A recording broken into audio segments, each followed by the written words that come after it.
श्रियकान्ताय कल्याणनिधये निधयेऽर्तिनाम् श्रीवेङ्कटनिवासाय श्रीनिवासाय मङ्गलम्।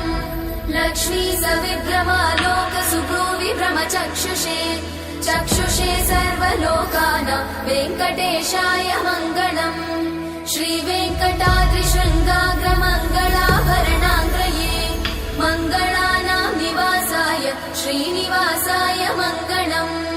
सर्वावयव सौन्दर्य सम्पदा सर्वचेतसां सदा सम्मोहनायास्तु वेङ्कटेशाय मङ्गलम्।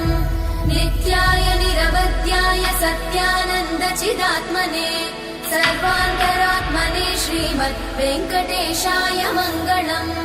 स्वतः सर्वविदे सर्वशक्तये सर्वशेषिने सुलभाय सुशीलाय वेङ्कटेशाय मङ्गलम्।